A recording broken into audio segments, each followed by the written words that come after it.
The Peter Schiff Show. Well, as I expected from the very beginning, and of course you can go back to some of the radio episodes that I recorded on the Peter Schiff Show. In fact, I recorded those Michael Brown, Darren Wilson episodes from Puerto Rico, where I happened to be again when the decision of the grand jury not to indict Darren Wilson for the shooting of Michael Brown.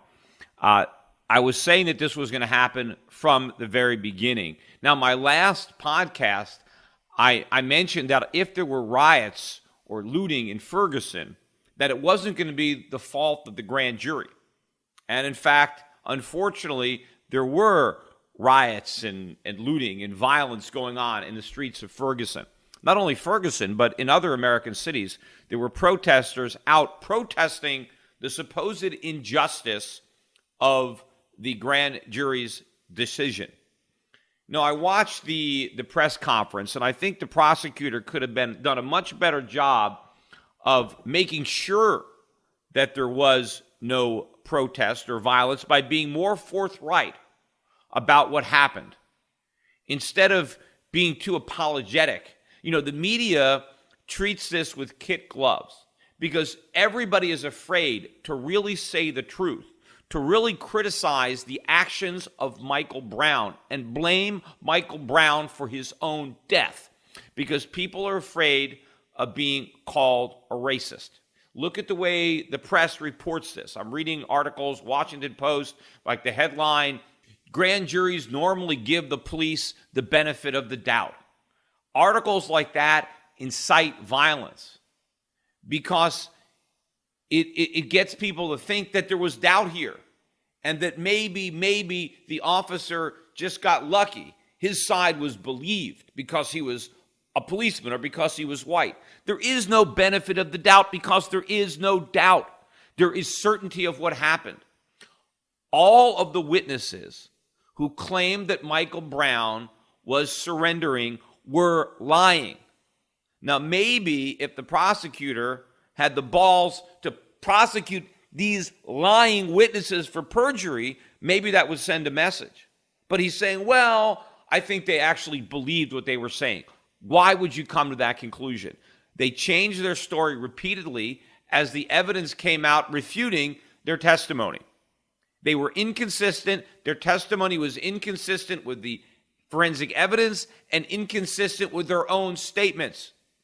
They're lying witnesses. The only witnesses that were consistent and the only witnesses whose testimony was supported by the evidence were the witnesses who testified that Michael Brown was the aggressor and he attacked Darren Wilson, leaving Darren Wilson no choice but to shoot in self-defense.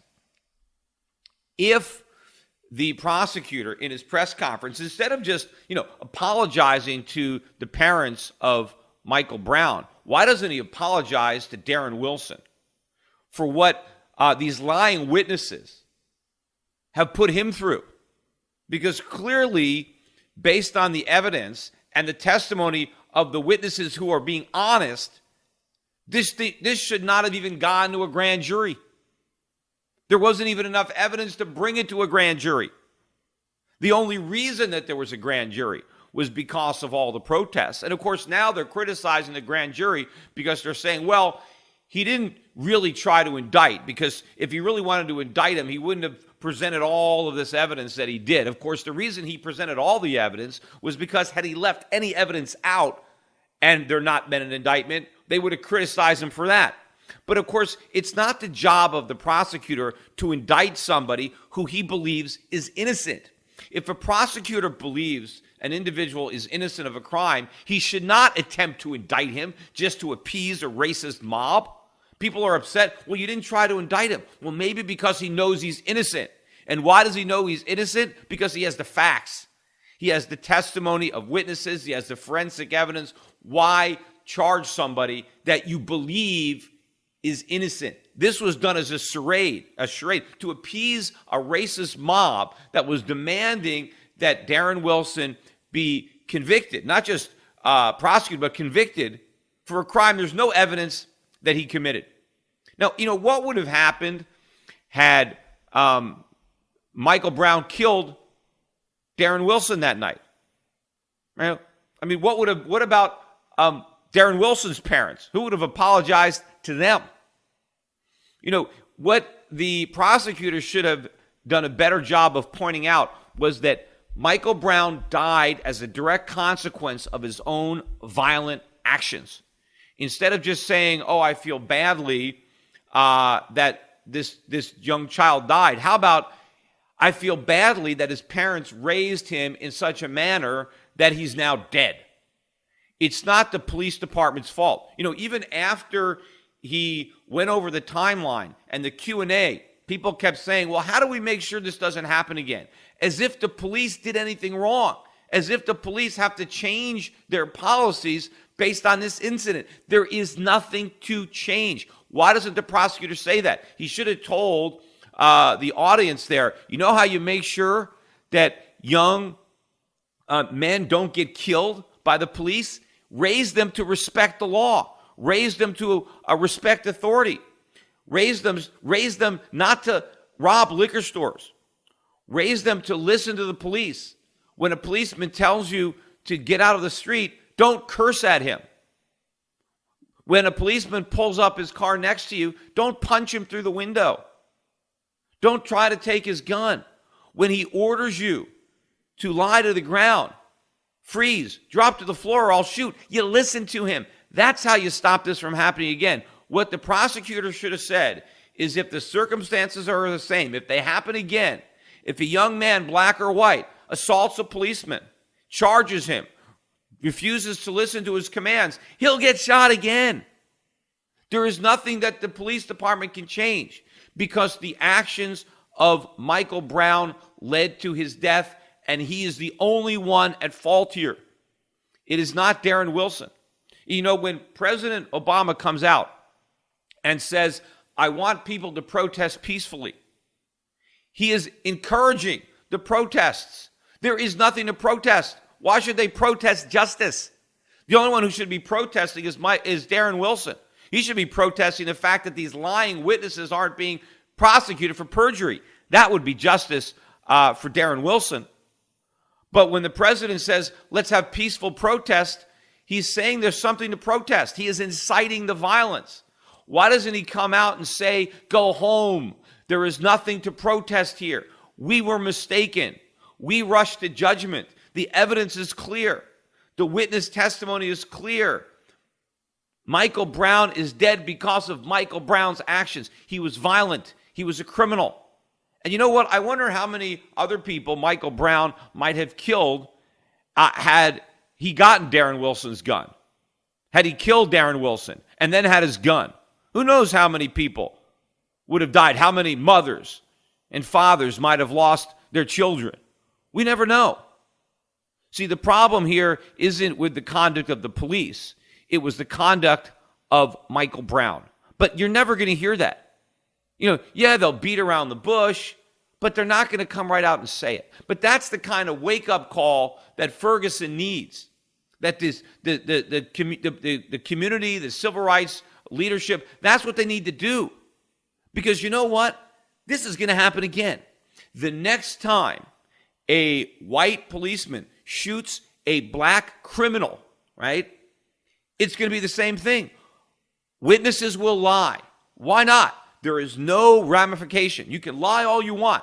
You'll get to go on national TV. You'll become a hero in the community. And even if you're caught lying, even if you contradict yourself and the evidence proves you're lying, nothing's going to happen to you. You're not going to be prosecuted. So why not? The rioting and the looting is there because people think they didn't get justice. Why do they think that? Because the way this thing is being reported, the way everybody is handling it with kid gloves, because Michael Brown happens to be black, we cannot condemn Michael Brown for his actions. It's got nothing to do with his skin color. It's what he did. That's what got him killed, and the media should be focusing on that.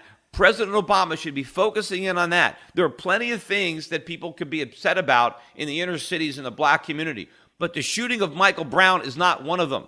You can't be upset when one of your own who commits crimes, who commits violence, right? People are condemning the violence in this circumstance, but they're condemning the wrong violence. They want to condemn Darren Wilson's violence.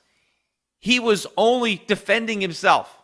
The violence was Michael Brown's. Michael Brown is the one that chose the violence, not Darren Wilson. Darren Wilson was reacting to the circumstances that Michael Brown put him in. Now, people say, well, why did he shoot? He had to shoot. If somebody is charging you who has already punched you several times, is much larger than you, much stronger than you, who has tried to take your gun, he's not listening to you, what is a policeman supposed to think when he tells somebody to lie to the ground and they don't? They attack him. And when you shoot somebody and they keep coming, what are you supposed to think? I'll just stop shooting and hope he leaves me alone? Who would think that? Nobody. And people need what this prosecutor should have done, what the mayor of Ferguson should have done, is they should basically say that Darren Wilson did nothing wrong. It's not about the benefit of the doubt. It's not about, well, it was a gray area, it's a close call, and so, the tie goes to the cop. No, there is no tie. There is no ambiguity here. There is no reasonable doubt of anything. It is cut and dry what happened here, right?